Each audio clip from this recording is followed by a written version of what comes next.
Little Ham says it's time to rock and roll. Bring the noise.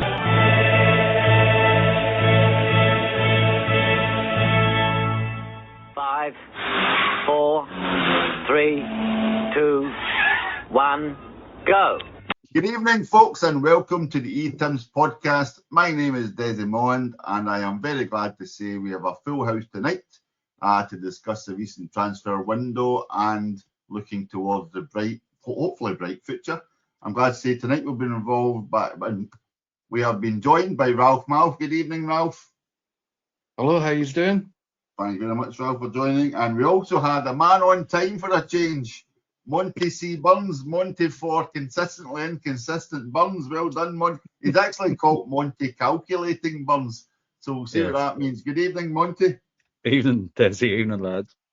And the man who is actually unusually late this evening for the podcast. He's usually the first one here, but he's been getting very excited, and we've all discussed why he's been excited. He's been so excited he's been sending gifts into the WhatsApp chat for the first time, I think, ever. But we'll discuss that later. Hector Bandido, good evening, Hector. Are you still in such a bright and breezy mood? I'm always positive and happy, Daisy, as you know. True. Good evening, everyone. Good evening. Yes, thank you for joining. So yes, folks, thank you very much for joining us. As always, we are here to discuss the various activities, inactivities of the transfer window, which completed the other night, and then we were all looking forward to the Aberdeen game, and that never happened. So we'll be discussing the fallout from that, let's say, because it does have quite an impact.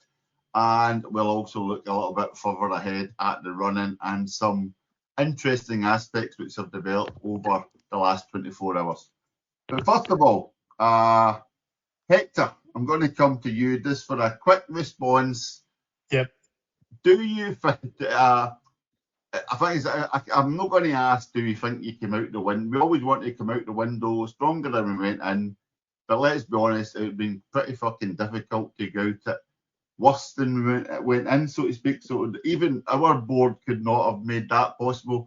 But they really did try, Hector, didn't they, for at least 29 days, maybe, out of a window. They tried their best, but I would say there's many factors to it. As you know, I watch all the media conferences the managers this season doing. The Mon ones, you know what he's like. He plays the dotty old uncle, but he's anything but, right?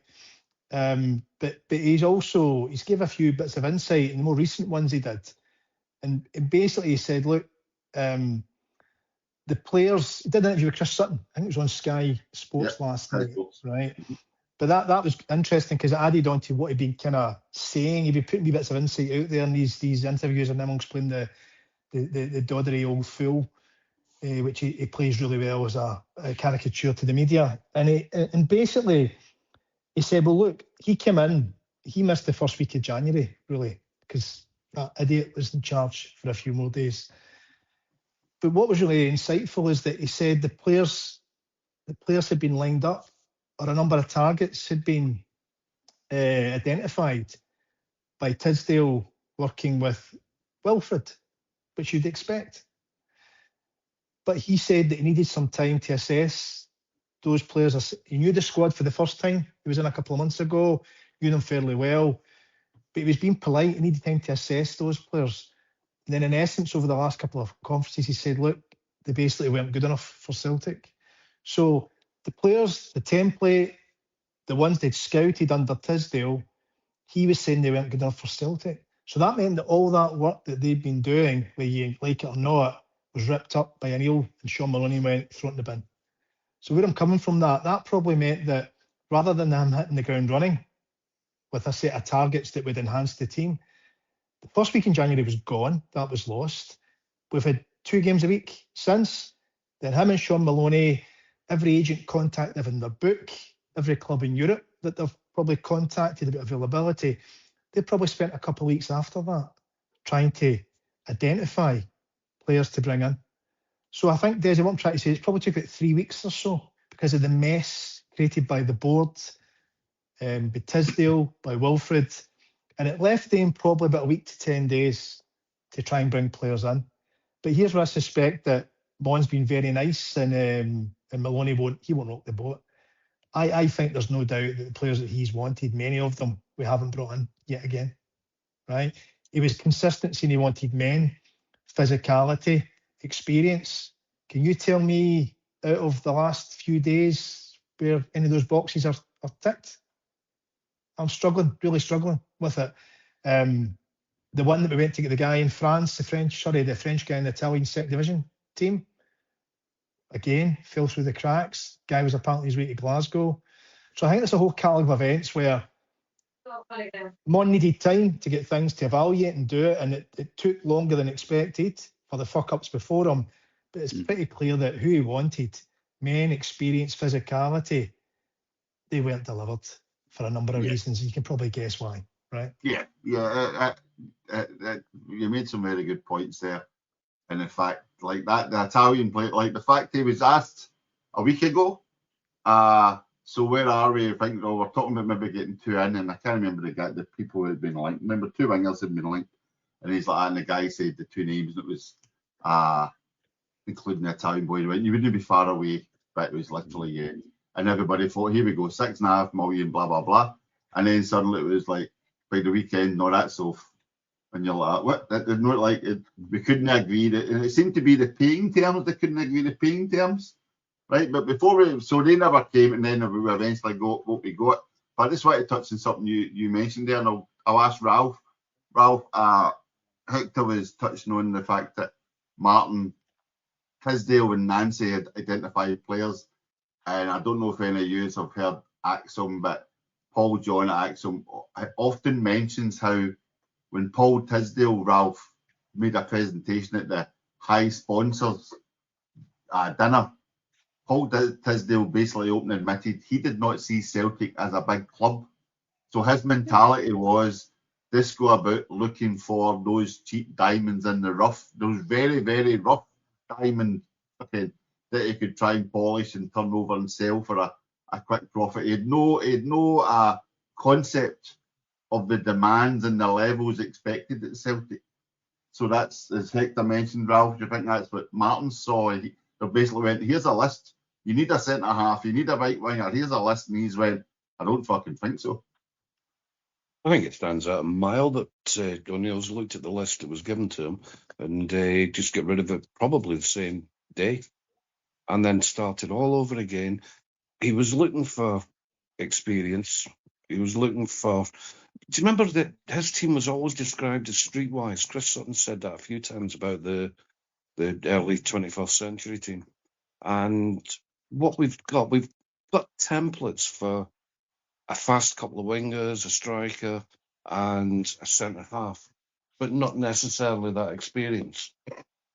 So he's got what he can get, and it's all short-term, it's all loans, because obviously there's someone coming at the end of the season where whatever money we've saved, whatever's in the bank is going to be used for a rebuild. I think what we've got now is purely to get us over the line this season. Mm-hmm. Yeah. Okay. So what Ralph mentioned there, they're all loans. So the title of the podcast is, I think we're all lone now, right? So Monty, I know you love a quiz. So 5 loanees in the club, Monty, or 4 loanees at the moment. Hold on, let me check my list. What have we got at the moment? We've got five and a potential, let's say. So we've got five at the moment. Monty, can you tell me their nationalities? I don't want to, if you give me the names even better, but can you tell me their nationalities? And the reason I'm asking you this is because I know you're not at your computer, so you can't cheat. So yeah, you can fucking see me not Googling. So there's, thank you, Hector, 6 in total. There's a young fella from England, an England under-20 international, centre half, a Czech. Is it the Czech Republic or is it Czechia? I don't know what the modern. So well done. I'll give you. No, you're right. So we had Benjamin Arthur, age 20, from Warwickshire, who's joined Thank you. We've Thomas Tranchara. I'm calling him Big Tam of Venegur because that's easier. Big Tam. He's from the Czech. Yep. Yeah. Is it the Czech Republic or Czechia? I don't know. It's Czechia. The young fella Mvuka, who's Norwegian. Well done. On the wing. Let me get my details. Junior Aduma Oh, no, it's not. It's No. He's. Joe Mabuka, 23 years of age from Bergen. Good old Bergen. Thank Norway. you. Yes, I was actually just in a cracking hotel called the Söderberget up in northern Sweden for the week, but that's besides the point. The junior Adamu, he is Austrian. What is he? Is he? But He is in full Austrian. He's a full Austrian international. Can you tell me where he was born? Because it is a big Celtic connection. Castlemilk. Kano, Nigeria. Okay. Eh? Oh, very good. He was born in Kano, Nigeria. So there you go. So that's a nice Celtic connection for everybody out there. Okay, we've the right back, Araujo from Mexico. Well done. And is that five? That's the five at the moment, but Hector was holding up his fingers. I don't know if it's just an East End way of counting five, but he's holding up 6 fingers. Or have we shown up 4 fingers? So have we signed another person, Hector? Sriracha, for fuck's sake, yeah. Well Marcelo. Well done. Again, you can forget. Uruguay. Maybe we should have classed this as the clinic quiz, and then we might have remembered the people. And we let one go. The very elusive Simpson Pussy. Right. Okay. So now Monty's identified, right? So we discussed Benjamin Arthur Monty. This is a really strange one. He never played a professional league game. I don't think he's never played a professional league game in his puff, right? He's only ever played three cup games for Brentford. Mm-hmm. So we bring Simpson Pussy up here. He doesn't kick a ball. Goes to the Bundesliga and he's turned out every week in the Bundesliga. And then we get rid of Stephen Welsh at the very last second. Apparently it was seconds, the very last seconds for Stephen Welsh to replace him with Benjamin Arthur, who's never kicked a ball. He's 6'4", so I'm thinking he might be handy against Hearts at least. But do you think he'll actually get a game, Monty, or do you think he's 4-4-4, which was my thinking? He's 4-4 without a doubt, Desi. I don't think he'll get a game. Now, that said, you could be surprised and, we blood him in a cup game at the weekend. But no, I don't think he'll get a game. I think the Simpson Pusey thing is very interesting because you had the rumours of him refusing to turn out in an under-20s game, which seemingly were more than rumours. It's true. Yeah. The young fella, apparently, between the jigs and the reels, he didn't want to come to Celtic. City told him, you're going to Celtic. It's kind of an attitude problem with him, which is something I hinted at. A lot of those boys that are on the free transfers now, there has to be some attitudinal thing. So, no, I don't think he'll play it, Desi. I think the other boys that we've signed, the ones with options to buy, will definitely get game time. I really like Sriracha, by the way. I wouldn't mind us hanging on to him, but I don't think we will. I think he'll go back to South America at the end of his loan. Araujo, he came in going, I'll kick a few balls, maybe make them at the World Cup squad. He'll go back to England. So in all of it, it is just exactly what I think Ralph said. We've given O'Neill some type of tools to do the job, not the ones that he wanted. But picking up on something Hector said, Desi, and all the deals that we didn't do. Maloney was interviewed last week, and it's always, I'd say, always look for the note that's out of tune when someone's talking, because that's really what they're trying to tell you. And Maloney let slip something around the whole recruitment thing. And he said, we're looking at that, and, we're having a deeper look at it. We might look to change some people. Oh, sorry, not people, the process. And I think he let the cat out of the bag that our hiring process is the reason why we didn't end up with probably half of what O'Neill wants. And all that's now got to go. So are we stronger? Yes. I actually don't think it was a bad window when you stack it all up. We're getting O'Neill type profile players, as Hector was gesticulating at when Ralph was talking. We've got some more physicality now. And with a bit of luck, we can get a few more in, on freeze maybe to help us out, Desi. But we're doing all right. Can I just say, you just mentioned at the start of that conversation there how you've just come back from Sweden. What your experience there is called Stockholm syndrome. by saying Yes. it's not a bad window. So I did try to say that you. So you basically conveniently forgot the first 31 days of the window, and then went, Yeah, a good fucking window. I'm That easily, last day- that I'm last easily day. sweat. So I'm easily Hector, sweating. I actually flew out of Stockholm this morning, so there you go. Hector, Can I just say, Monty, it was a fucking appalling window, exactly. right? I Fucking have whoa, to. whoa, whoa, whoa. You've give me a minute, Okay. right?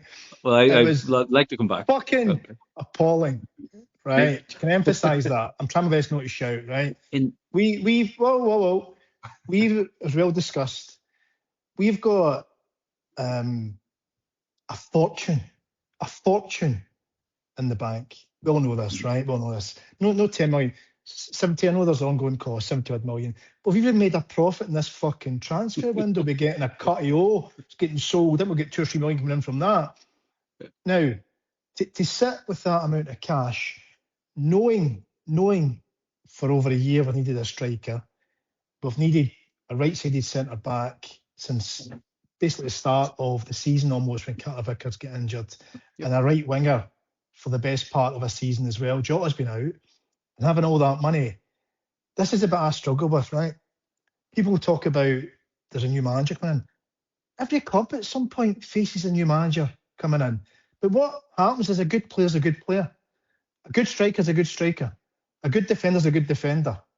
So there's nothing stopping us to having these players bought, buying some quality. I'm not against loans because loans have been good for us in the past. We've done well at some of the loans. We mentioned Jota, Carter Vickers and others. But nothing should inhibit us with spending money on some quality players who are out there.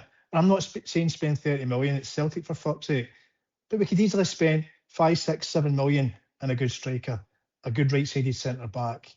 And even a good example of that, remember Rodgers was, one of the criticisms of Rodgers was round about the summer before last when with their hands up their back, the board, and was it the last 2 days of the transfer window, we brought in Arne Engels, Austin Trusty and Adam Ida and spent 25 million. And lo and behold, we got offered 25 million for Arne Engels, which totally fucking put a big pop in the balloon of those who were saying that's why we don't spend money. No, we fucking do spend money if it's quality. The problem the Celtic board have is they're so risk averse, they don't know what they're doing, they've had so long to do the right thing, and they still can't fucking do it. It was an appalling transfer window. So let me just provide a bit of context of what did sound like a very stupid thing, given everything you just laid out. Why I think it wasn't the worst and why I think we've done all right is everything that you've just... Sorry, Monty. Now you're into the bargaining phase. No.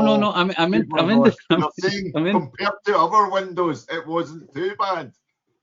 But let me give the context. I think feels relatively sane to me anyway. One, if you think about where Engels was before Rodgers left, Engels wasn't getting a game, and that's the manager that signed him. So the continuity of player is so fucking subjective even before you change a manager that in order for us to go out and hire, expend millions on full-time employees for the football department in the absence of a manager, we would require a structure that is solid and that works. The only thing that we've had that's been working is, and you gotta give Tisdale and the Nicky fucking whatever and all, you had to give these people some sort of credit. For every 5 duds they hired, they did find O'Reilly, they did find Jota, they did find etc. etc. etc. So why I think it's not the worst window, the money stays in the bank. The boycott's going to hurt them on revenues, etc., but not by a huge amount. The new guy coming in has a far more attractive proposition because we've got something like 16 or 17 players either out of contract or going back home, fucking off, or expected to leave because they're simply not at the right level. New guy coming in should be given a minimum of 40 million to spend whatever fucking way they want. And I think that's not going to happen.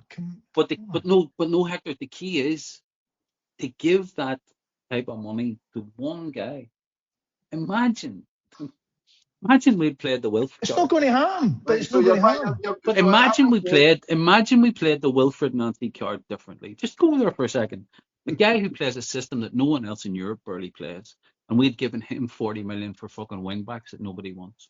They're going to Strikers no. that nobody else They would. were probably going to give him between 5 and 10 million for being honest about it. Because Neil said those players. He basically said in an interview with Chris Sutton, Yeah. they're not Celtic level players. They're not Celtic level. But here's the thing, and this is controversial, and I'll say it just to maybe stimulate a bit of an argument about it. His deal's fucking right. There you go. As a Celtic fan, fucking painful to say, we are not a big club. We're not. So what he was doing was accepting the brief that he was given and not doing the worst job inside that brief. We want the club to be bigger. We as fans want the club to be something else. But right now, in objective terms, Celtic is not a big football club. Now we're going to change, hopefully. O'Neill is dragging us back to at least having some fucking. No, the board confidence. just took us down, and Tisdale's The taking board- us down. Yeah, Celtic the has a big board club, but it's their management has actually taken us down in 12 months from getting to the last 16 in the Champions League Exactly. to now Exactly. being average. But that's the Right. thing, Hector. It starts with a mentality where you believe you're a fucking big club. You can start behaving like a big club, creating transfers and value like a big club, and then actually achieving like a big club. They have accepted domestic dominance and a level of mediocrity in Europe that none of us want. And hopefully there's a wind of change going to blow through, and O'Neill will be the catalyst for it. We hope. So Desi, was it a successful transfer window? No. I'll stick with this. This leave me a second, right? So I'm just writing here a big club. I've just wrote world class in everything we do next to my There you go. bag, right? So that's the definitions of that is the definition of a big club. But as Morty and I know, apologies, folks who are listening, apologies for repeating these things over and over again. Morty and I have often discussed how Tisdale's objectives and KPIs, etc., his targets over a year were not a Celtic fan's targets.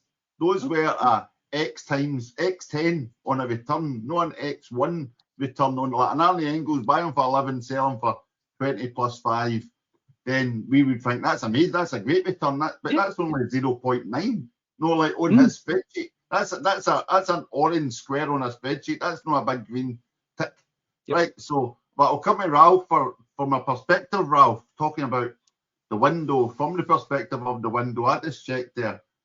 In January alone, Celtic had 7 fixtures. We'll dismiss the 2 European ones because a player couldn't have joined in that. But we had 4 league games, Ralph, 2 against our biggest rivals, and 1 cup game. Surely, if that board had any ability whatsoever, they would have been primed to go at December the 31st, 23.59.59, ready to go and get somebody in the door. Well, it makes you wonder if they were made aware of the problem when Rodgers had his tantrum back in October. Maybe at that point they were planning who they were going to bring in January to build towards Champions League and so on. And Rodgers pointed out to them exactly the same as what O'Neill pointed out to them in January, just simply saying it's not good enough. That would have caused that issue. So the transfer window we got was pretty much a make, do and mend. We've got 2 players that have kind of made a mark in the team. The right back, Araujo, he's done nothing wrong. He's not spectacular, but he's slotted into the team. Your man Chanchara, hope I get that right. He's made one and assisted. In fact, if you look at it, Chanchara has made one and assisted one, which is exactly the same as Tinecki and Balikwisha have done between them for an awful lot less money. The other aspect of it is, if you're trying to forget that Italian boy at $6.5 million, I think he'd get 6 million, 6 months left in his contract or something. That was nonsense. That was never going to happen. But if you're a player looking to come to Celtic and all you can see is the fact we've had 4 managers in something like 5 months, it's not a stable environment for you. So if the option, if you quite fancy coming to Glasgow, then yeah, a loan suits them as well. And we kind of forget that when we're saying we need to spend this money, we need to splash out and all that. You need to remember that the player himself might not be 100% sure. So it works both ways. It does. And I think they've done all right. Well, again, it's just purely the type. It got so bad that if anybody follows us on Twitter, you'll see that every morning I've been posting basically a posting from the front, basically in the trenches, and it's basically been a case of Blackadder. Blackadder goes Tim. You know what I mean? And I've just kept it. I'm just going to keep it going to the end of the season now because This war is just going to keep going because I don't think we've literally saved ourselves. So Hector, I'm just looking here, right? So we brought in Benjamin Arthur. I think we can agree he's cover for the cover, right? But it probably will Desi, be. can I ask you a question? Sorry, before I answer that. Yes. I was going to, sorry, Harv, can I ask Desi? Desi, Benjamin Arthur, Mm-hmm. can I ask you a question? Before I answer what you're going to ask me, right? Mm-hmm. Was there any other experienced right-sided centre-backs that possibly could have came to Celtic's way before we got Benjamin Arthur? None, I don't think there was any at all in the whole of world football. Was there not one playing in English Championship that was? Well, that's funny. It's funny you say that because I did hear a rumor. I did hear a rumor on that a certain former Everton centre half who ended up in a celebrity Welsh club was on his way to sign for Celtic. Literally on his way to sign for Celtic, and his phone went and they got an alternative offer of, would you rather just come to London and play in the Championship? And they immediately went, that sounds great. So even though once again Celtic could not close out the deal for and at the same time, sorry Ralph, at the same time, this is maybe 10 days ago or a week, just over a week ago. At the same time, we were being linked in the press with a €7 million deal in the Bundesliga. I can't remember the guy's name, my apologies, but we were being linked with this super defender, and it was it was progressing well, blah blah blah. Turns out Celtic were milking these stories, letting these stories go into the press, and then the reality was we were trying to get Wrexham's 5th choice centre half on loan. It wasn't even a sign, on loan. That's the markets we were in. So again, and then we had another week before we actually get any forwards in. Sorry, Ralph, on you go. Was that particular centre half not pictured once wearing the outfit of another club in the city? So of course he's going to take. We were his last hope for a job this season. Then somebody else turned around and says, "Do you want to come to us?" And of course he went somewhere else. He'll not be missed. Listen, we wouldn't decry. So he never came. Okay, Cody or whatever his name, he never came. But right, so Hector, come to you. Yes. Resident tactician, right? So we'll forget about the midfield issues because we'll come to that the next section. But just up front, so to speak. So Benjamin Arthur centre half, he's back up to the backup. So we'll just leave him for now. We may see him in the future, but we had Junior Adamu, 24 years of age, had a really good season. Had a good start to his career. Austria fell away a wee bit. Then Joel Mavuku, Bergen. What is it? What do you call him? Bodo Glimt, sorry, yeah. And then he went to Lorient, and then basically fell off a cliff. So then, even more so, even better, before I forget, Hector, we had the fact that we were signing them for £3 million. We were signing them for £3 million. We were going to spend money. Then he failed a medical. But we still signed them anyway on loan. So he's really ready to go. So we've got two guys who basically have fallen off a cliff. Are they basically? And they are. What I like is they are basically Shin's replacements, Hector. So we've replaced the one guy that fell off a cliff. I'm Johnny Kenny. Oh no, this company, Johnny Kenny done all right. You couldn't say he came through. No, but they toured away, didn't they? Shin and Johnny Kenny Shin and Kenny are away as well, and the young keepers away and all. But yeah, so Shin had a great season in Japan, then had a bad season, and we sign him thinking we can resurrect his career. Nothing happens. We're hoping Adamu and Mavuka, Hector, can actually resurrect a career. Super Martin, the medicine man, can work his magic on these guys. We're all hoping, right? The thing about it is, other than a 5 or 10 minute compilation on YouTube of the players put in with their agent, right? Where invariably it's never going to show them missing sitters and, miscontrolling a pass, is it? It's always going to be the goals they've scored. It's a highlight reel, isn't it? So it's very difficult to give any obvious assessment on them without seeing them in a Celtic shirt. Usually if you sign somebody for the Scottish leagues or even for the English leagues, you might have seen, regular game time on Sky or whatever it is, TNT Sports. These guys, it's just so difficult to make a judgment. The young boy centre back, we discussed, he's not played a professional game. What does that tell you? It goes against everything Martin asked for. He wanted an experienced campaigners to be purchased. The two boys you mentioned, what I would say is that the striker that was we got from the Bundesliga on loan, he was at RB Salzburg. Junior and Joe sound like an 80s pop act. Well, we'll call him Junior. Junior's a good name. It reminds me of that Brazilian player who was magic back in the 80s. Anyway, right? But what I would say with him is, a wee bit of digging on him, is that you're right. He was at Salzburg, did well there, got his move to the Bundesliga.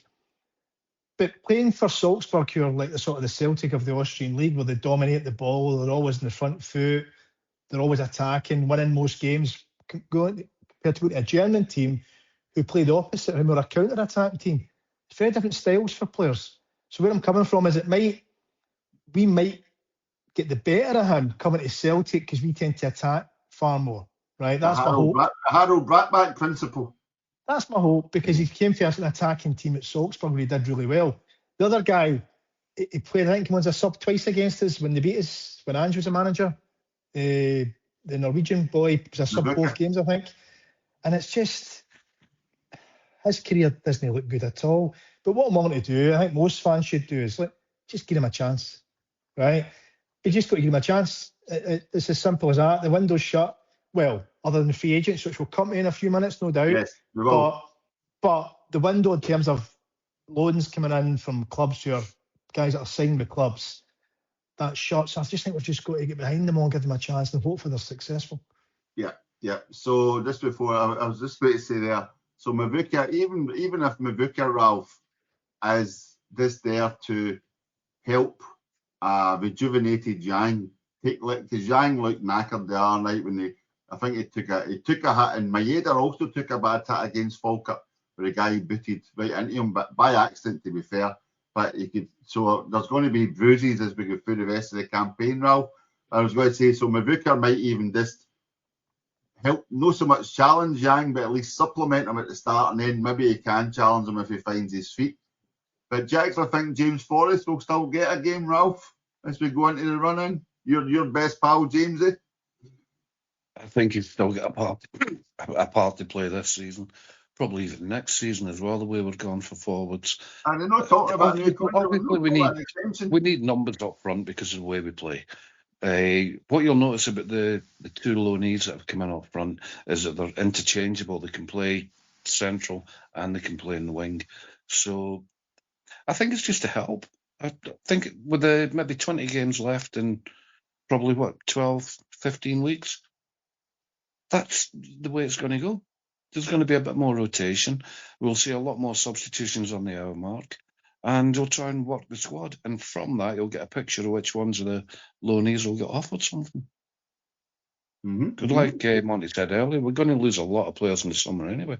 Yeah, but even not even going that far, just talking about the running, we're going to lose a lot of players either through fatigue or suspension, or just general lack of form, or maybe pressure, whatever. I mean, there's going to be quite a big change. And somebody did put up, thinking positive about just the numbers factor.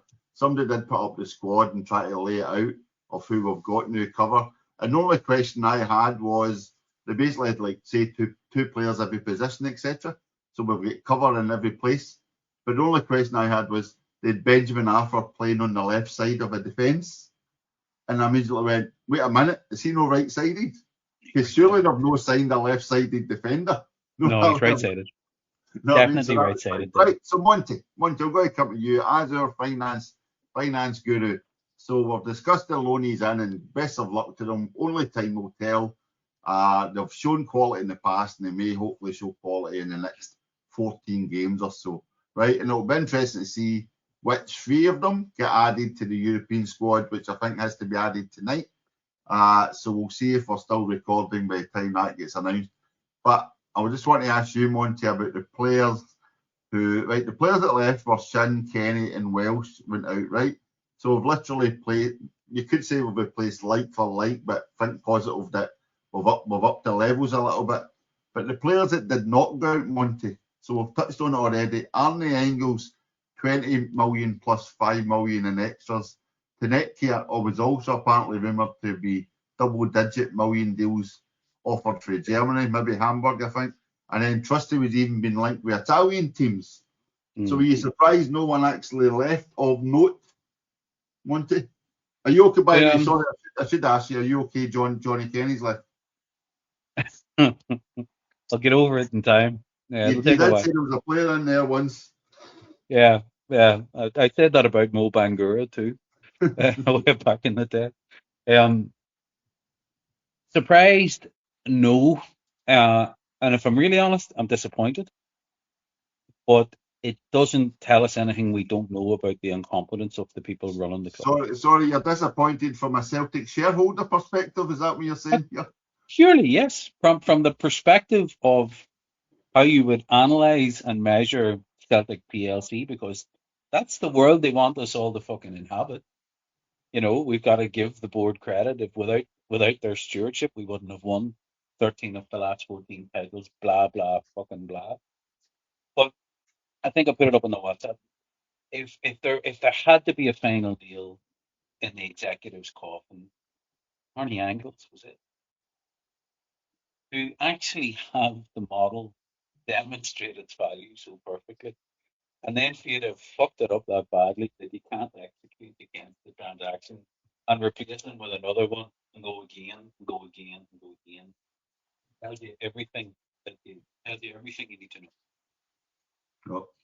Your I think audio's also that's Oh, better. here we Your go. audio's He's, a bit. he's Yeah. lifted his phone right to his lips, folks. I fucking need to get some technology to work. He's almost kissing a laptop here. Quite the sight. Sorry, lad. Yeah, I was just saying that for them to actually get to that point where it's proven, wow, this works, and they've fucked it up that badly that they can't actually take the cash, tells you everything you need to know about their incompetence. I think, though, it points to what Hector talked about earlier at the start when we opened the podcast. Having a structure that is a repeat template for the club. And Lennon actually had an interesting comment in Lennon was back on the circuit doing some media stuff recently. And he said that Celtic aren't one of those clubs that hire for the club. They don't work like that. They hire for the manager. And if I was a betting man, I think we're going to change that, because I think that's what really has to change in order for the PLC to keep delivering its objectives, Desi, but also to keep us in a good stock of high quality footballers. And we can sign them for the 4, 5, 6 million and flip them and do what Bruges does. We talked about Bruges a lot earlier in the season as the reference point. There's Bruges, there's Bodo. And, I think I said it too. I'd be fucking offering everything, the kitchen sink and the lot, to get Knutson at the end of the season and let him bring half of his squad with him. Because that's ironically, aspirationally, what we need to be looking to be as a football unit. And then let the PLC do its job and keep creating value. But as regards Angles, to bring it back to the point, I'm staggered they didn't take it, but I don't think they had a choice, Desi. They had no plan B. They had no alternative. Tisdale stuff went in the bin. Tisdale would have replaced Arnie Angles with a fucking 19-year-old kid from the League of Ireland or something like that. So no, we blew it, basically. We blew a position of strength, Desi. And we'll not get 25 for him, by the way, come the summer, or indeed next year. There's no chance. And we You did don't know. right. You don't. I'll play devil's advocate there, because you don't know, because that might just be a target figure penciled in now. But what I was going, you don't know if he's maybe going to have a good run in. Maybe it could be a standout against Stuttgart, and then if we progress, maybe we stand out against someone else. Maybe his profile. Maybe he makes it into the Belgian squad for the World Cup. It's a long way between now and the summer, so I don't know. But just before I forget, and I wasn't meaning to mention it, but this when you said 19-year-old to the League of Ireland, what about that young boy that joined Hibs? They sold Bowie for 6.5 million, and then they signed some wonder kid from the League of Ireland. We were linked with him too. Yeah, we've been linked with that kid as well. I think he was playing with Sligo Rovers, scored a bucket load of goals. But Hibs brought him and put him straight in. In our model, we'd be signing someone like that for 2 years of being blooded in a very unproductive under-20s or B team environment in the hope that they would develop. So we have to be thinking at a level better than that, Desi. We have to be thinking that we sell Arnie Angles for 20 to 25 and replace him with an 8 to 10 million pound midfielder and go again. And not only replace him, I keep thinking about Lennon Miller and how we fucked that. Imagine we had Lennon Miller signed him and said, listen, Arnie's only here for another 6 to 12 months. You'll play 20 games this season at least, and when he goes, you're the starting mid. And you do exactly the same thing, and you move Lennon Miller from the 5 million you give Motherwell to a 10, 15, 20 million player, and you do that over 2 or 3 years, or maybe he just does a Cal Mack or a Brown and stays. We miss so many fucking tricks, Desi, because we keep changing our clothes. We're not a developing club. We're not a selling club. We're not a front foot attacking team. We change. And Roger said it every 2 years.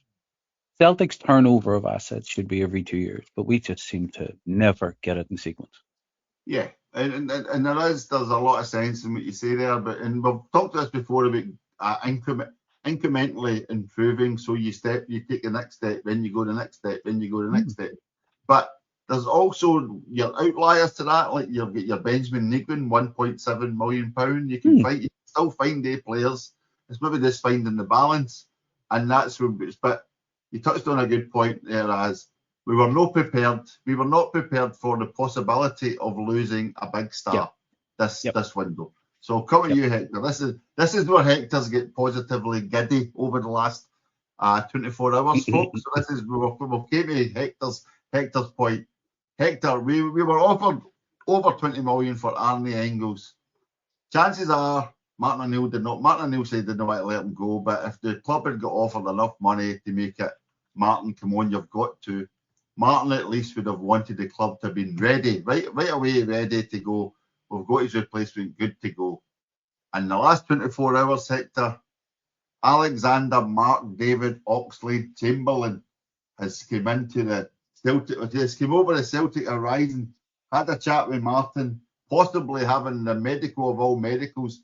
It seems to be having a medical all day, according to Twitter, and he could possibly join Celtic. Possibly.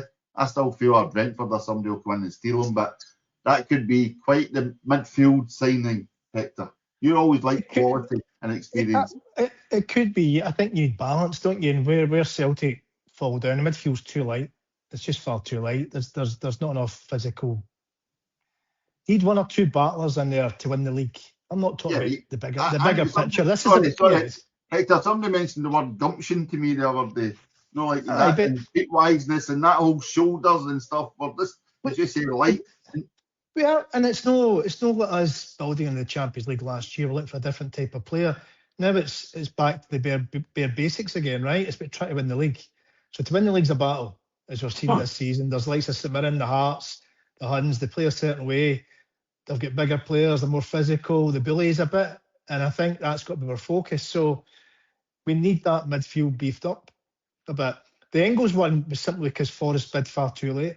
I think if Forrest had bid maybe 3 days earlier, he'd been gone, right? But there was literally no time. There's no time to get at least one replacement in. Oxley-Chamberlain is interesting. He's still only 32. He's obviously was a quality player at Arsenal and Liverpool. Absolute quality. He's got the physicality. He's got the experience. He can play anywhere in the mid. He can play as a more defensive mid, or he can play as an 8. Been training full time with Arsenal for months, so now it's just match fitness. The concern is that what happens if he gets injured early? But it's low risk, isn't it? There's no transfer fee yet again. It'll be a short-term contract if they get him. And I get the sense in going for free agents now, and he's one that low risk. Hopefully they make it happen. The word is that it's probably going to happen, believe it or not. Martin's convinced them to come, but as you say, until you see them having signed the contract and they've got what number will he wear? Number 67 or something like that, just to try and get a wee bit of appeasement with some wee section of the fans. Not a penny more. Not a penny more. Was that the Victor Wanyama one? Was it Victor wore 67, didn't he? Remember? Gary Hooper was 88, wasn't he? That's right. So I think that's what will happen. But I think he'd be a good signing. And Daisy, just to add to that, there's still quite a lot of good free agents available. And this isn't just guys who have not kicked a ball for 12 months. This is guys who have been let go in January. Yep. And I wouldn't be against us. Short-term deal, a bit of experience and physicality in there. But another midfielder or a right winger or a centre-half, I think we could do with at least one more if we get Oxley-Chamberlain to just some. Here's a wee example. I'm just looking at the transfer market website, and it's showing you about players who are currently out of contract. Now, Raheem Sterling, Is he 31? He's only 31. Aye. Right winger, bags of experience, far better than anything we've got. He's made his fortune. £350,000 a week. But he's got a massive payoff for Chelsea. Tens of millions was it? That's what he was on, £350,000 a week. So where I'm coming from, could you try and say you've got the money? Could Neil try and entice him to come here for a few months? We don't know. But somebody like that is miles better what we've got as a winger. There's some other cracking centre mids there. There's that big nutcase, the centre back, Kurt Zouma. Remember him? He tried to kill his cat or something like that? I can't remember. The cat in the bin. Right. Now, he's an absolute monster. Yeah. He is a monster centre back. He's only 31. Yep. He's been 30-40 million transfer fee, was it Chelsea to West Ham 3 years ago? Somebody like that, we could go and try and bring to Celtic. So I'm not against it. I think we should. And it wouldn't surprise me if we do that. I think Neil's thinking about that. There's one other guy, Hector, that I'm surprised you missed him. He's ex-Chelsea. Milan just let him go. There's Timu Bakayoko or something like that. Is surname. Yeah. He was a big fucking athlete, like 6'2", big dominant midfielder, cracking footballer. But I think I put it in the WhatsApp group earlier. Like, this is on a free release in Saudi. He's gone there, picked up the rest of his money. He's only 30. So that has to be either, like, some of them are carrying injuries, some of them are at the tail end of the career, some of them are probably just, they've got just maybe some attitude issues, like there's just something not right there, that maybe the desire is gone, maybe they don't have that fucking killer sort of instinct anymore. But I'd suggest Zuma. Jesus, yeah, I didn't actually, I don't know how I missed him myself. He'd be a cracking signing. But again, everything at the minute is geared towards May. That's all. You've got a 20-year-old guy who's never played a professional league game. So what more do you want? Come on, let's be honest here. Right? Can I this week? I was reading Alex Oxley-Chamberlain, his stats, and I wasn't that overawed at the start. So when we start all this, because I was just viewing it as the usual English star players available on a free. Get some agent will get some headlines, then he'll end up, say, joining a Brentford or a West Ham or whatever it is, just to get his 18-month deal.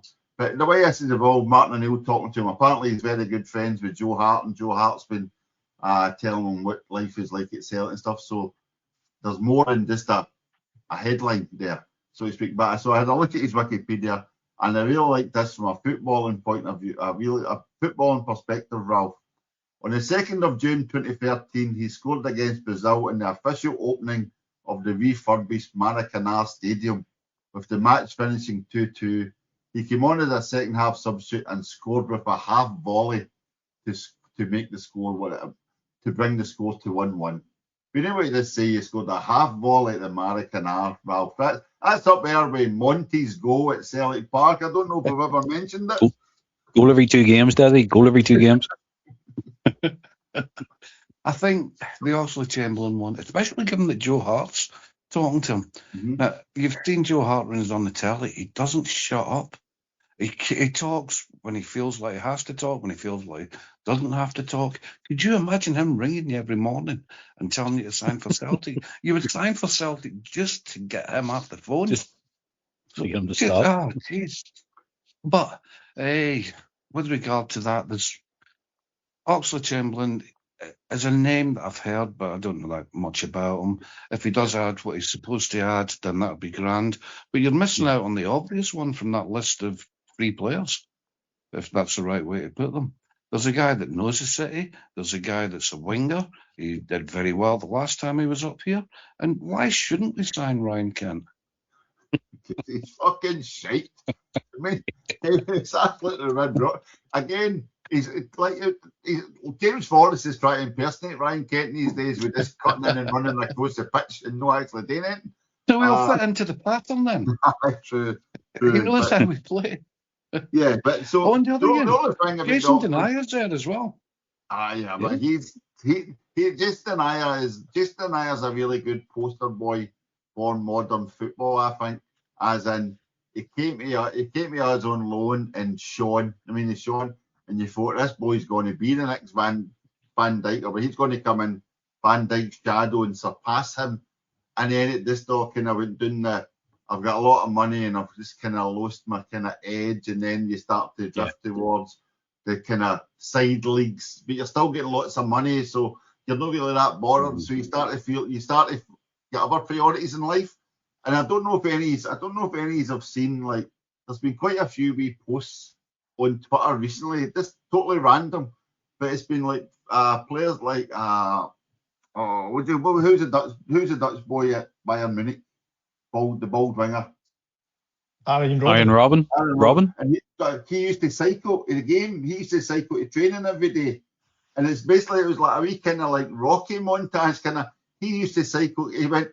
I used to cycle when I was a boy to the football. So why should I change now?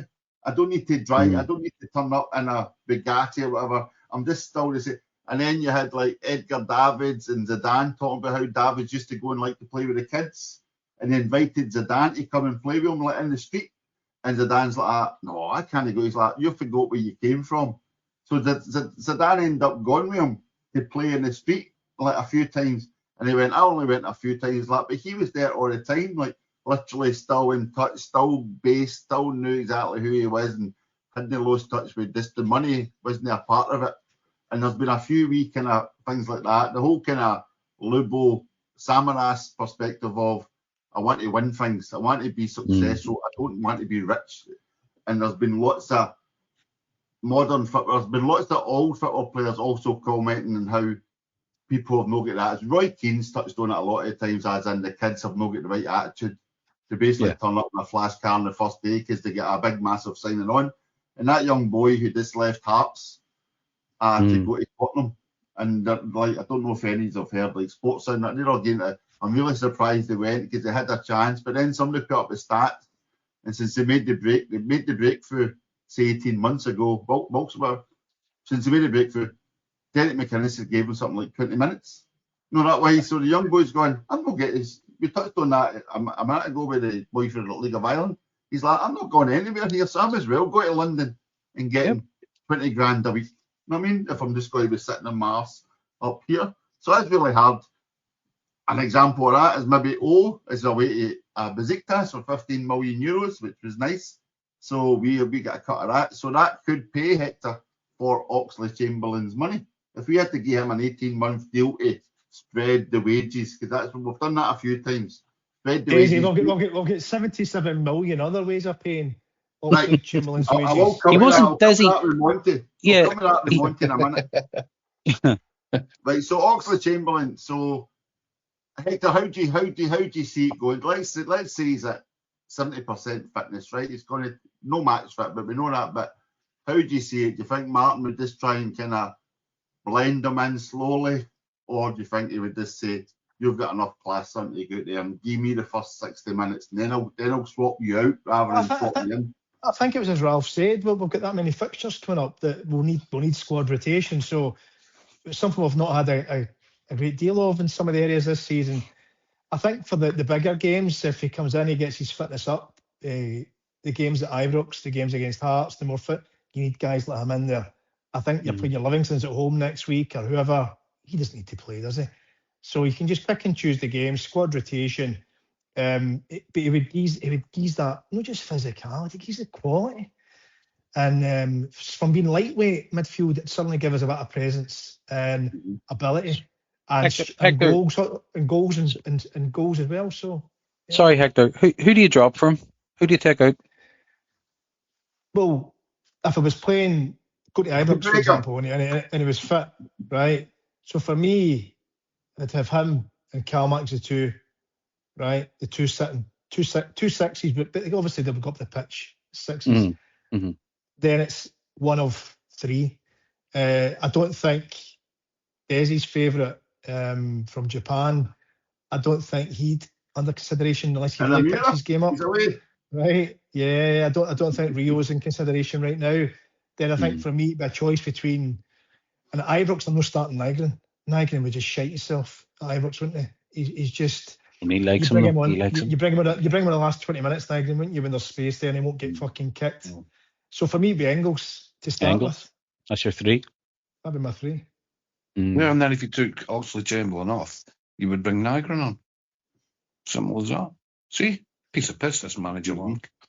But again, well, that's right. So again, like I've written here in my notes, Oxley-Chamberlain, Aaron Moy, or are you fucking kidding me? So, but we have had the chat in the WhatsApp, Ralph, about how it lifts the squad just having that level of player. A guy that's played almost 500 games at a really, really high level. Arsenal, Liverpool, England. I mean, really, really high level. Played in Champions League finals or been in Champions League final squads and that things like that. Even if he's no fully fit or anything, it's just that presence, Ralph. And I think we also lack a bit of presence, don't we, within the squad? I mean, so that would lift everybody. It means you've got to raise your game to try and impress Yeah, but he them. needs to have that kind of mentality where he's there for his experience and be able to sort of pass that on amongst other players.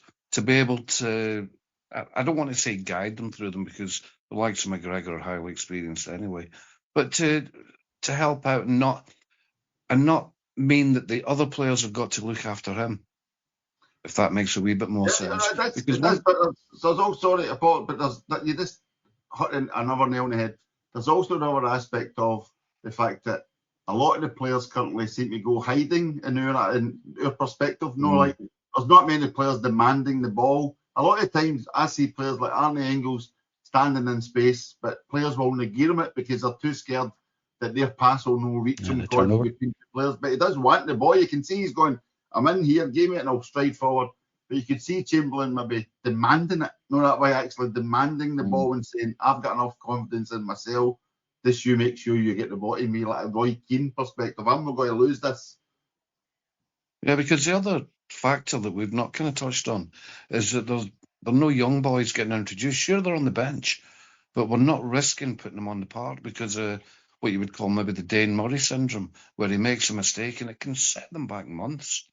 Now, whether or not you agree that Dane Murray can make it, the Sean McArdles, the other players that have been on the bench, you don't risk them in this environment.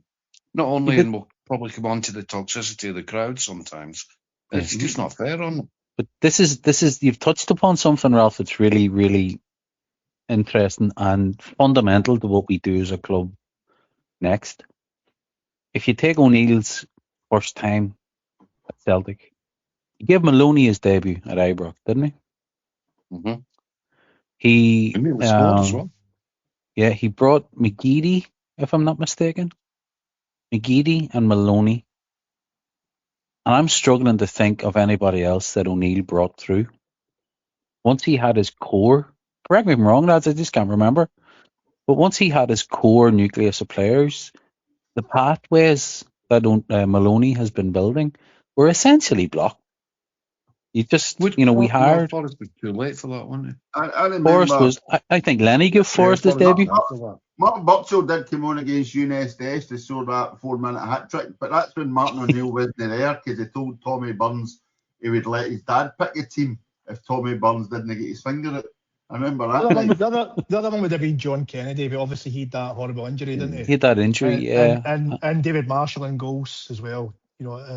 Yeah, he played a little bit, but he was never really the first choice keeper. But those teams were always big and physical. They were men who could play. Obviously, they couldn't afford those players now.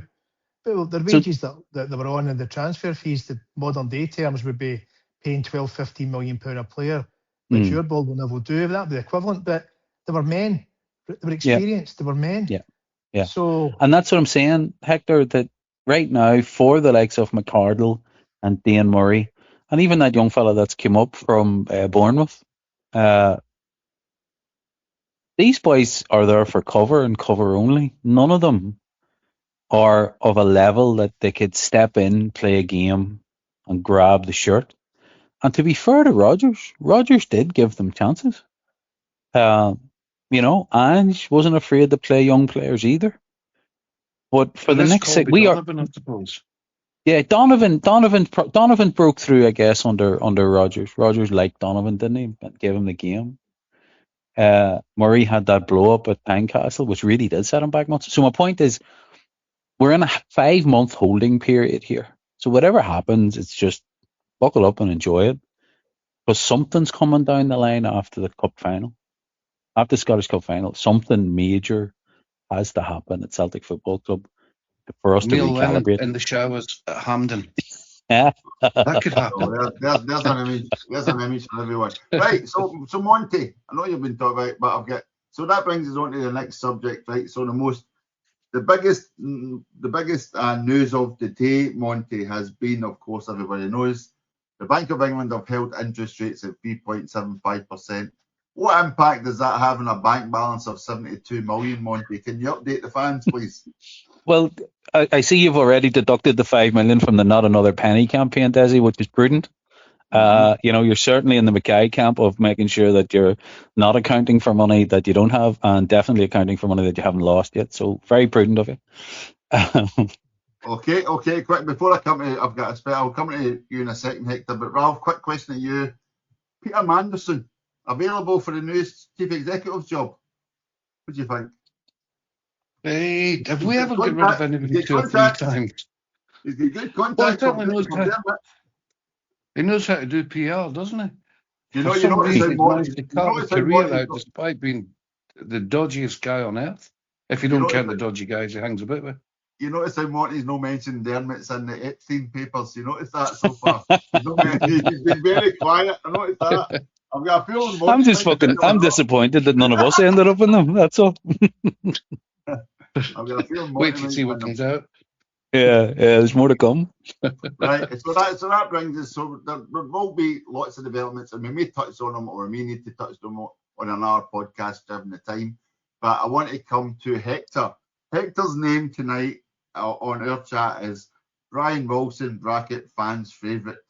So tonight, Hector, while we were all getting set up and waiting and you joining us, I believe you were listening to your best mate from Madrid, Brian, and his best mate, Jerry McCulloch, on Celtic TV. Is that correct? Yeah, they did a 5-minute, they stuck it in Twitter, 5 minutes, where Jerry McCulloch, Brian Wilson, must admit, I thought, same old pish, right? But I watched it, it was only 5 minutes, and I was actually pleasantly surprised by the line of questioning from Jerry. It basically was all about the disconnect with the large section of the fan base and the club, and what Brian's thoughts were on it and what he was going to do about it. And not only did he not just say the standard crap, he actually accepted it. He touched upon thousands of fans standing up saying they hate the board at the weekend, which I was pretty gobsmacked at him saying that. He said it's not right in terms of the disconnect, the lack of communication from the club. He goes, we know it's no good enough. He said he'd reached out to start the communications. Now, it's interesting he said that, but just prior to that, he'd mentioned that not as quickly as they wanted. He mentioned apparently all the transfer dealings, as if that takes every minute, everyone's time to do that, right? So that's pish. Your politician right? doublespeak pish. That's yeah, politician absolutely. doublespeak, right? But he did say, and Jerry McCulloch pushed him on it, and he said, yes, I have now reached out to the fan base to have the communication, have the conversations about getting the stadium full again and everyone behind the team. So I wonder if he's done that today, just prior to that interview, if he's put a couple of feelers out, because we know from other conversations we have with other elements of the supporter base who are involved with the collective, that's no happened. In fact, the collective and others have actually contacted Wilson and the club to come together and try and get a compromise in a conversation. They've had no response. So I'm thinking he's went out either late last night or today prior to that interview with Jerry McCulloch to some areas for a conversation. But sorry, there's one other really interesting thing. I have to laugh, right? You know how the Bob Mortimer card, Daisy, we all love Bob Mortimer. Well, right? I'm looking at it. I know exactly what you're going to say. Right. Would I lie to you? Would I lie to you, right? And people put their own narrative on it. And one of the Celtic fans did it to Bob Mortimer. See, the words I've used, that's what Brian Wilson said. So he says to Jerry, did an interview today, he goes, funny enough, Jerry, last night I was walking through Glasgow city centre and, and 4 young supporters come up to me and we had a conversation. They told me how angry they are with the board, right? About, they're standing up and they hate the board and that. And Brian Wilson goes, so they were talking to me, and if I was talking to them, it was basically so civilised, and at the end of it, we shook hands. We shook hands. And we went our separate ways. But it just shows you that communication, it can happen. Just the politics bullshit. But just watch it, it's 5 minutes. But he's very unusually open. And he's also mentioned the lack of comments for the club is just no good enough. There's been no improvement. And Monty, your point, it veers towards that. But the frustrating thing for me again, he's the fucking club chairman. He's the chairman. Yep. He's a figurehead that just fucking does a wee bit of blurb for the interim report and the annual statement and a wee chairman's comment. That's the chief executive's fucking role. People in day-to-day operations to get out and deal with the fan base. And I'm taking it as read that he's going to be doing this. What does that say about Nicholson? Monty, don't start. Let me go. I'll rejoin in literally 30 seconds. I'm going to ask on the collective chat. Has Wilson contacted anybody? I'll probably just be disconnected for 30 seconds. Okay. Because that's a good point you make, because also I know 4 guys from the collective were manning the Twitter account tonight for an open Q&A for everyone, because there had been a few people complaining about the boycott proposal, and I'd been listening to a few presentations.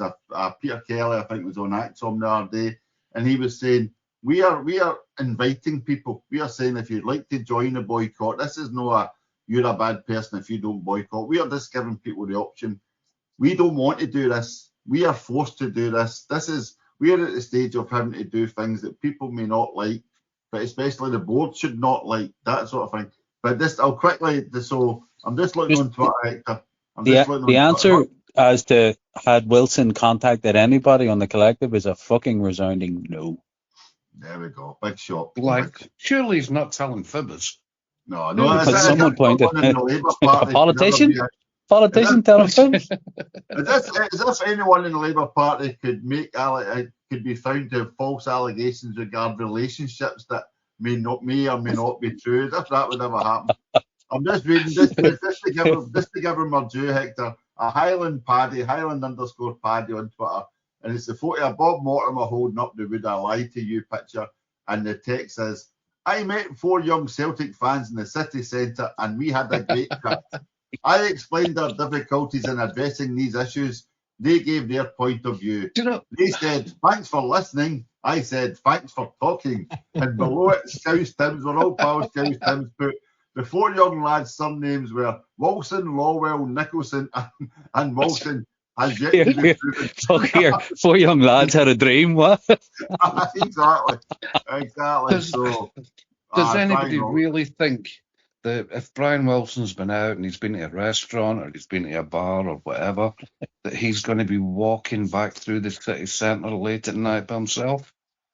The only person he would have spoke to is a taxi driver that took him home. It does though, Ralph. The fact that 2 things in it. The fact that it's the chairman. Actually, there's a couple of more nuance, but the fact that it's the chairman yet again saying these things and not the chief executive is one. But the other thing, Wilson's 73 now, isn't he? Isn't he early 70s, Hector? I must be. I think he's in his early 70s. He sends him a birthday card every year. I was going to say, it was Hector he was talking to when he mentioned a young Celtic fan. It's all relative, isn't it? If he's fucking mid-70s, right? But the other thing, he's of an age and of an experience and of a particular ilk when you look at what Desmond put into the board. Everything has served its purpose. I think Celtic's evolution, this version of Celtic is now drawn to a close. So I think that's going to be very interesting in terms of the outputs, because you can come out and say anything, and politicians do, as we all know. But the fact that he's going on the record and saying these things is very, very interesting. There's clearly something going on. Wait a fucking minute. I have this discovered. Ralph, I should say, you fucking kept this secret. Brian Wilson comes for the noon. You kept that one quiet, Ralph. Right. We used to be in We used to be in the same speakers club, Dunoon Speakers Club. When, That had real danger of going. There was this one time at band camp, Ralph. It was getting really. Oxen was born in 1948 in Dunoon, Scotland, and educated at the comprehensive Dunoon grammar. Aye, we went to the same school. Oh, for fuck's sake! I honestly thought he was like one of the wee Highlanders. I thought he was like the wee Highland French. No. What year was he born? Did you say 1948? 48, yes. 53. 76. I thought it was 78. To be honest, right. I never. Somebody had mentioned it to me a while back. Somebody I went to school with, and he says, "Do you not remember him?" Now I remember him. I did at the time, but I didn't want to tell anybody. Yeah, in his class. Ralph. Fuck me, but you look well for fucking 86. Behind me. Years behind me. Right, so I used to have this idea of speaking in public when I was about 15 or 16. And I joined the Speakers Club. He was chairman of that as well. That's probably defunct now. So you had no pals in Dunoon, is that what you're telling me? When you grew up, you had no pals in Dunoon. No, I just felt there might be this guy that could be useful when I did a podcast, maybe 50 years later or something. Not a chance. Not a fucking chance. He's going to be looking through the old papers now. And So now we've figured out who two of the younger lads that he was talking to were. So it was you and Hector. Who's the other fucking two? Right. I'm mindful of time here, right? So we do have a lot of conversation points to discuss regards the board and where Celtic are going, but I don't think we'll get. This is not the time or the place. I think we'll try and do it on our date, because I know, Monty, you do have a few thoughts. Hector certainly has a few thoughts, and Ralph could give a few kind of ideas, I'm sure, of where it should be going. So we'll leave that. We'll part that for now. Let's concentrate on the run-in. So Ralph, back to you. This week, nice start to the week. Hearts go to St Mirren, and the big guys of St Mirren were too big for the big guys of Hearts, and Hearts basically get barely right off the park. Nice to see Derek McInnes upset again. I did watch that game. Actually, there were a couple of things I noticed in that game, and it was just kind of hoofball for both teams. But again, McInnes, as soon as something goes against him, he's in everybody's face, he's whinging, he's whining, not so much as a booking, which obviously brings you on to the next point when it comes to the running.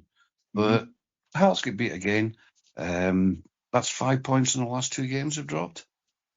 But all of a sudden, obviously, you've got the mighty Rangers coming through on the rails. They're the team to watch. Yeah, but I'll come to that. So that's a very good point. So Hector, then we had the Aberdeen wet patch problem last night. Everybody seemed to think it was the whole ground was sodden and it had been rain-lashed, etc., etc. Aberdeen's one of the driest places in Britain, because my daughter used to stay up there, so I knew that. But it turned out it was only one bit towards the goal area, and they showed you a silly video of throwing a ball up in the air and landing and then saying 4 o'clock. But I would say there's a couple of bits to this. One, they've had a lot of snow the last 2 weeks, and just in the road, Dundee, their game was off as well, wasn't it? And the United's was off as well the previous week. But I was in two minds about it. We've just brought all these new guys in, so it could help us having a few extra days training with the new guys before the first game, right? There's two ways of looking at it. So disappointing it didn't take place, but we might get the benefit of it because you've got the new guys now training, a full training session today, which wouldn't have happened if we played last night. Possibly half a session on Friday. We're playing at 5:30 on Saturday evening against Dundee, 5:30, 6 o'clock. We're home at Livingston next Wednesday. So I think we've got time now to just bed them in and map out the team, injuries aside, suspensions aside, over the next maybe 4, 5, 6 games. There is an international break, I think, the first week in March after we play the Huns. Yep. I think it's an international break. So we've just got to focus on, the next 5 or 6 matches. 2 against Stuttgart, obviously. I was in two minds about whether I even wanted us to proceed in Europe, and that's something I really never thought I'd ever say. But the focus has to be the league. It's got to be the league. Just, blend the players in, get the squad rotation right, get some momentum. See if we can do that.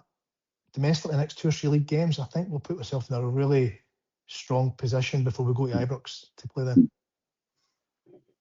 Plus, Yeah, there is so- the fixtures after the split. Are we not at home to Hearts and Rangers? Is that not the way it should work out? At the moment, I am convinced that every year with the split, our assumptions are incorrect. We always end up losing some home game that we expected to get somehow. So at the moment, Ralph, I think we're due to have Hearts and Rangers at home, definitely. So definitely Rangers at home, providing they make the top 6. Maybe Motherwell. Aye, well, we've got Motherwell. We have Motherwell at home after the international break on the 14th of March. So we play them at home. And then we have St Mirren at home on the 11th of April, and then we'll get the split. Right, so Monty, what was I going to say to you there? The run-in. So yeah, right. So Aberdeen last night. Conveniently, Aberdeen did not apparently even have a central defender for last night's game. So I don't think they'll be too upset they missed it. I think Shinnie was also suspended, so he'll serve that for another game and come back. They don't have a full-time manager, so they're looking to. So chances are your old friend Stephen Robinson may even be the Aberdeen manager by the time we face them, Monty. But Is he? Is he? Sorry, Des. He's apparently one of the 5 that were being interviewed for it, so he was a contender. I think John McGlynn knocked back any requests. I don't know why they wouldn't have just went and try and get the Motherwell manager. That seems to be a no-brainer, to be honest. But what that means now, Monty, is in 6 days we face Stuttgart away, the Huns away, Aberdeen away, and then we'll face Motherwell at home for those 4 games.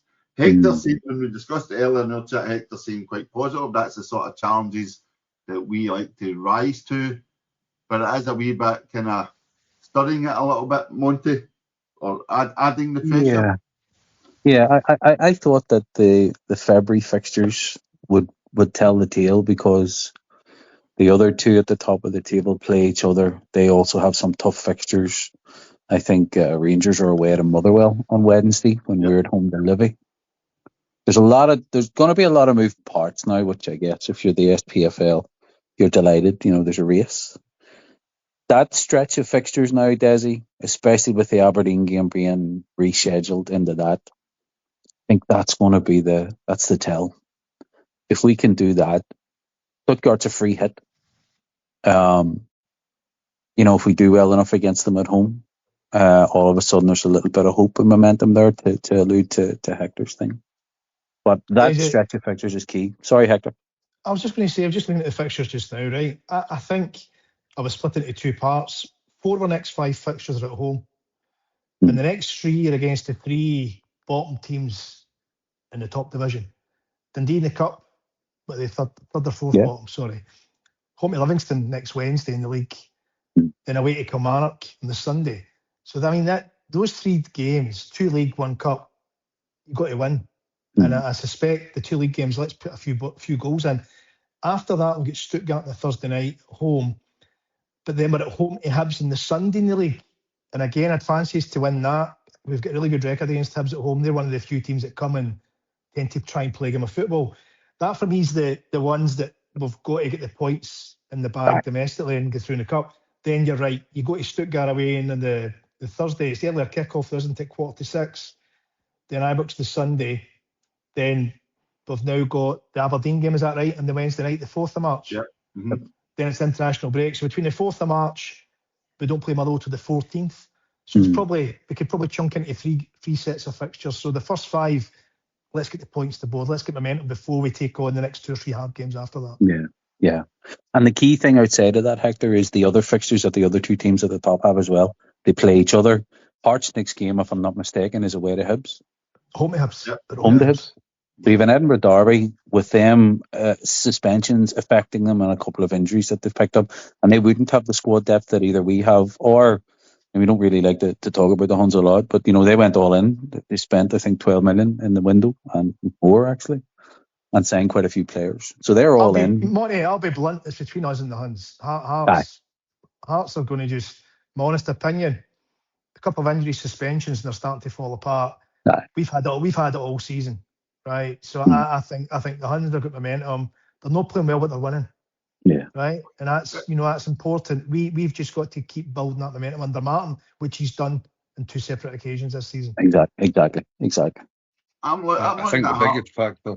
Sorry, with Hearts, I think the biggest factor is the manager's the one that's going to fall apart before the players. He hasn't got the mentality to lead a team to anything. That's a great point. That's a great It point. was interesting, Ralph. You saw that game the other night. It was interesting because there was one aspect. I think it was still 0-0 because St Mirren never scored till late on. But I don't even know if it was they'd been down to 10 men. But they say like St Mirren had a corner or a free kick or something. But you could see one of the Hearts defenders. He wasn't trying to cajole the other guys, like pointing out where to go. It was as if he was kind of just shrieking at them, like kind of panic, like kind of like we have to deal with this, rather than a kind of cool, assured, we've got this. It was very much a high intense rather than high intensity. But I'm just looking at Hearts' fixtures, and I mean, like, depends if they can get anything against Rangers. Hearts and Hibs, Hearts at home, they've got a good chance there, but touchwood, Hibs could do something. But then they've got Rangers away, so that's a classic 6-pointer. Then it's Hearts at home to Falkirk, Hearts at home to Aberdeen, Hearts away to Kilmarnock, Hearts at home to Dundee, Hearts away to Livingston with their new manager, R.I.P. David Martindale, and then Hearts at home to Motherwell. So it's still not, I mean, like, they can still the Rangers games this season, be all end all, kind of break away or break down for me. The Huns will beat them, Desi. The Huns will beat them a bit to spare. Right, so that brings us to the perfect final topic. And I've just wrote here, Ralph, David the Dick Dickinson helping Rangers versus Neil McCann's Kilmarnock last night. Will Rangers get any help from the officials in the run-in, Ralph? What do you think? Yeah, they didn't need to sign in during the transfer window. They've already got them, haven't they? The issue with Dickinson is the last 4 games as refereed Rangers, he's given them 3 penalties and denied 1 for the opposition. A while back, I said something about building Willie Collum a statue because he'd changed things at the SFA, changed things amongst the refereeing community. But recently we've seen Beaton, we've seen Dickinson, and we've even seen Crawford Allen getting back involved. There might be a wee bit of a power struggle going on there. And I think Collum either needs to stand up for him. Well, he needs to stand up for himself, or they'll get rid of him. Yeah. I don't know if there's any paranoia in there, but history has proved that we weren't paranoid enough. They're definitely up to something. I'm still shocked that Bobby Madden hasn't got Willie Collum's job. I was sure that was going to happen. Oh, wait, no. I think a trip to the bookies in the morning. I mean, that was like a year ago. I was sure that was going to happen. Yeah. Willie Collum, as you said, seemed to bring a modicum, still don't trust any of them as far as I could for him, a modicum of kind of respectability / reduced openness. Let's not go over the top and say that we're all friends together. But it's just that, Hector, like last night, that I hadn't seen the game. I turned it on and it was a penalty, and I didn't even see it long enough for the guy to get sent off. I just saw the penalty and I just turned it like half. I went, 3 minutes penalty, who had that in the spreadsheet? And then this morning you wake up and it's the clip of Tavernier, who's already been booked. Yep. Try to push the guy, a full arm on the guy, Hector. The guy's clean through and goal. A straight ball, no a trusty across the pitch ball. A straight ball straight through in on goal. And the thing that really annoys me about it, Hector, is Dickinson's running, so he maybe not be able to see Tavernier's arm. What the fuck was VAR doing? Where's VAR? Who was VAR? Oh, I didn't recognise the name. It wasn't one. Was it Alan McCoist? No, it wasn't even your Andrew Dallas. I'll see if I can find. But do you know what I'm saying, Hector? Like, that's the sort of moment. So VAR didn't even look at it. Is that? No, didn't even look at it. Not even a finger in the air. Just because Rangers immediately turned around and tried to break up the park, and Dickinson just turned around and started. Not a fine, not called back. Nothing. And the thing is, even if VAR did look at it, there's still a go out for them. Because if VAR looked at it, they may have said it wasn't a red VAR, right? Because remember, it's subjective with these guys, right? But you can't give MD a second. Hold on. You can't give MD a second yellow on VAR. So there's an out for VAR. Unless it was a red, then the referee's decision would have just stood. So they could have got out of it. But the thing with it, they're always going to get decisions. But see, this season, The culpability doesn't lie with fucking VAR and the refs. No, It no, lies no. with the Celtic board this season. Exactly. Because we should be fucking way in front. We should be way in front in the league. Hold on. That appointment of that fucking lunatic, Hmm. if he's no here, we are clearing the league. We've won the League Cup and we're clearing the league by several points. Yep. So I think of all seasons, they'll always get their decisions, always have done, even under Martin O'Neill and Brendan and everything, Ange. It sits with our fucking board this season. Right. We've brought O'Neill. Sorry. Go on, Eddie. No. Right. So Hector's alluding to the board's to blame for where we are. My question to you, Monty, as your legal ego, and I don't want to ask Hector because that's his best pal. Is this not exactly the sort of time when you expect our chairman or our CEO to be storming Mount Florida's barricades to say, "What the fuck are you doing? We demand an inquiry here." No, well, seemingly we are doing that. We've written some, strongly worded statements and have requested clarity, but it's nothing. It's like throwing shade at the moon. I think to that old great phrase, that old classic. Hector's right. We brought O'Neill in on a 12-point handicap. He came in when we were 6 points behind, clawed that back, and came back in again when we're fucking 6 points behind.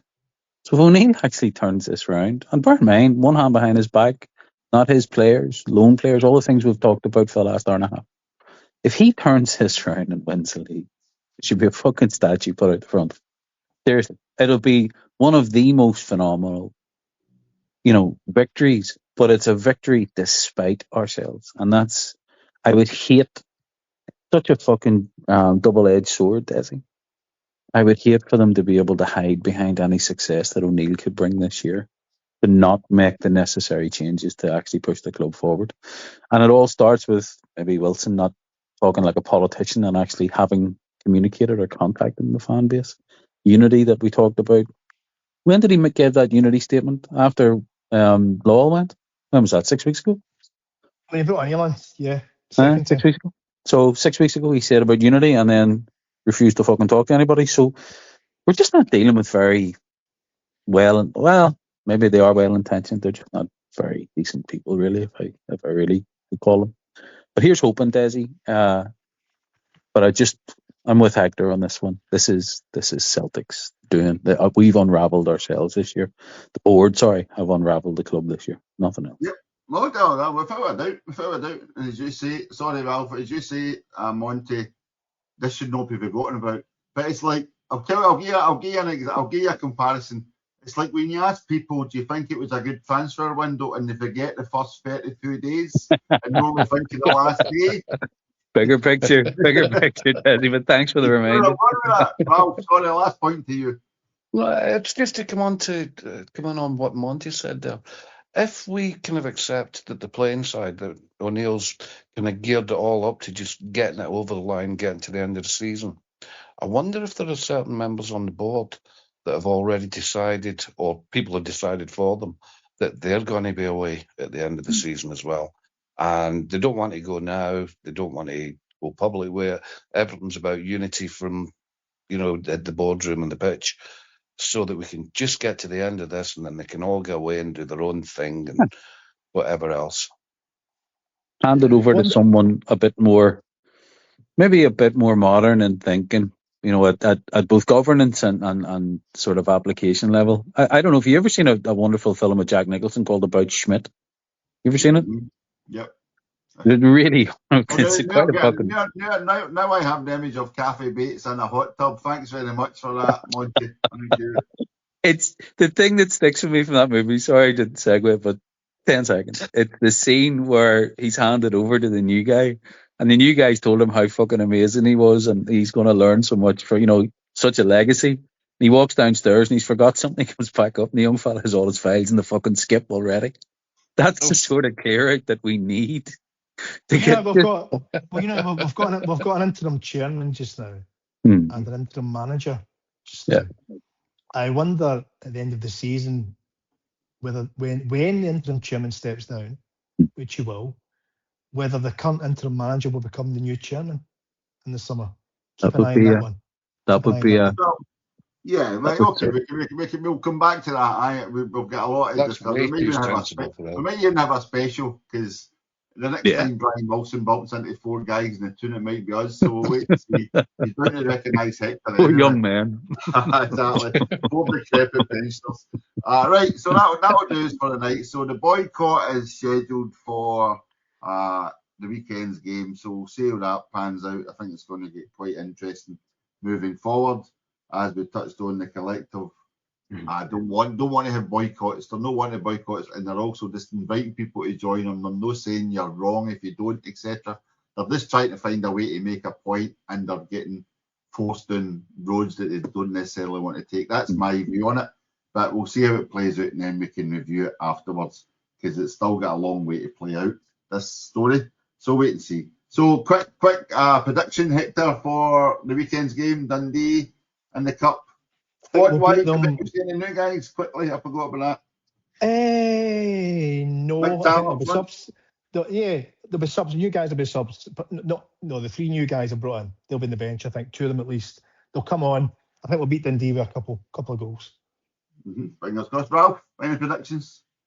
Yeah, straightforward. I would like to think bring the new guys in, bring them on last 20 minutes, get a feel of the place. Hopefully it'll not be too disruptive. I'm not a big fan of these. Very quiet. It's like a library. It's like a library at the moment with people in the stadium. It's going to be even worse with 15,000. Not me. Yeah. Just get through the game. Yeah, that'll do us. Desi, I've got a ticket for the game on Saturday. I'm not going. And I'm not selling my ticket, just so you know. Okay, so sorry folks, that chance of that Willy Wonka's going. But tonight's competition, win a ticket for Celtic v Dundee. No, I'm not fucking giving it MD. It's no going. The ticket's not going. The winner gets to stay in the house and the loser has to go to the game. Monty, as a guy who scored at the Celtic Park, what's your prediction for the weekend? Any of the new guys score? Big Tam, I think, could score again. He's done well so far. Any of the new guys score? I'd like to see Adamu, the new centre forward that came from Germany. I'd love him to get off to a decent start too, because all the old cliches that forwards, they thrive on confidence. It'd be lovely to see him get in, get a goal, or even get an assist. I don't think we're going to get it all our own way because of, what I mean? Even McGlynn talked about they wanted to turn the stadium toxic, but as you said, how can you turn a library toxic when there's fucking nobody in it?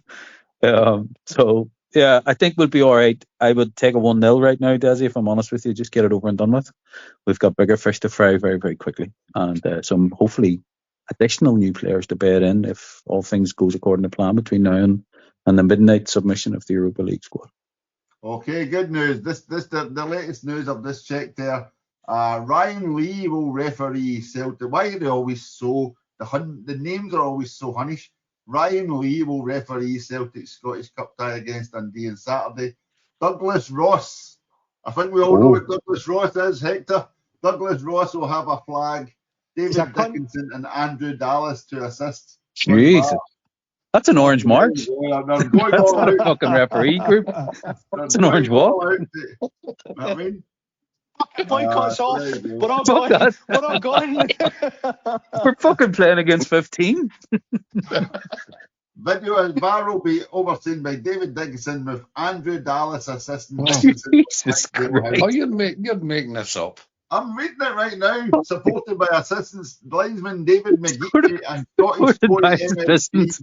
Fucking Gregory Campbell, Arlene Foster, with Ian Paisley Jr. in the back. There you go. Fucking there hell. You go. Who said there's any bias in the refereeing establishment? Utter nonsense. Nonsense. We're proving it there and then. There's no fucking chance of bias.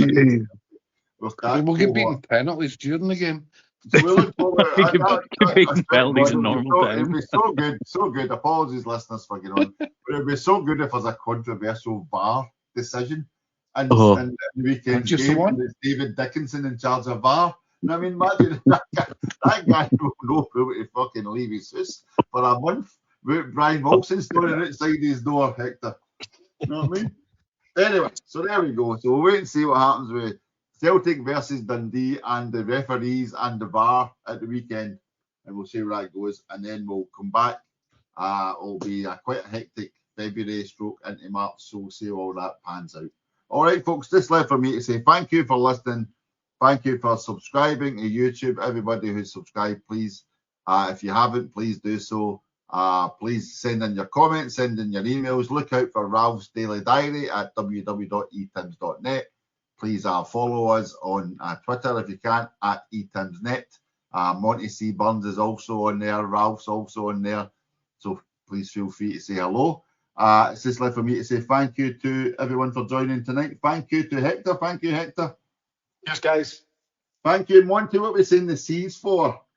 Coined a profit yet again in the transfer window. Calculating, yes. Calculating ins and outs, Desi. So, yeah, thanks very much. Monty commission, Burns. Well done. Thanks for joining, Monty. And last but not least, Ralph Mal. Thank you, Ralph. Yes, inside the orange mask. Well, the Noon's finest. We've learned something new. Brian Wilson formed the Noon, Ralph's old debating partner. Lovely. Yeah. Okay. So thanks very much, folks. My name is Desmond. Good night. Big Tams of the Gallowgate are proud to sponsor the Etims podcast for season 25-26. Do you like a walk through the streets of Glasgow?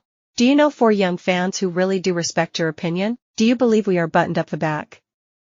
Big Tams could buy and sell folk like Brian Wilson any day of the week.